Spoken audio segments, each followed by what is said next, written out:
Let's do a cribs tour of my worm composter and show you how to put one together and how to add a new layer. So if you'd like to start vermicomposting, you can do that too, and you'll know what the different layers are for. The top layer is the layer that you're going to add your compost to. I also like to top this layer with some wet paper. This is the extra paper that comes in packages.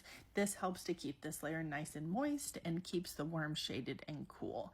The layer under this is the layer that they're actively moving out of and up into the food layer. This bottom layer is completely finished vermicompost.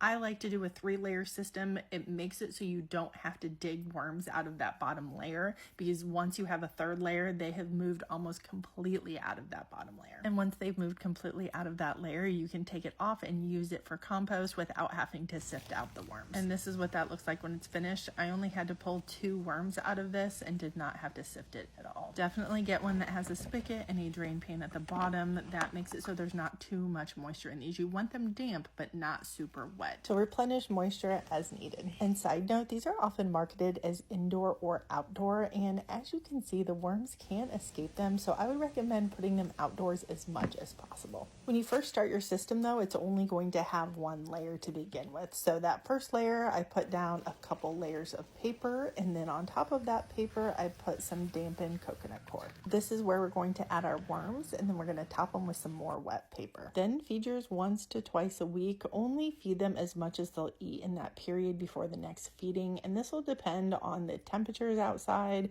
and how many worms are in your system. And I also like to throw some crushed eggshells or some sand in here routinely, just so they have some grit to help digest all of those compostables. Once that original layer starts to look like finished compost, it's time to add a new tray on top. I add more coconut coir, I move any wet paper from the previous layer onto the new layer, and then we'll start feeding on the top layer. Those worms will move up into the new layer, leaving the finished vermicompost underneath. And like I said, I like to wait until I have a 3rd layer to remove the bottom one. This makes it so I don't ever have to sift worms out. And any extra trays I just store on top right under the lid. Happy worm farming!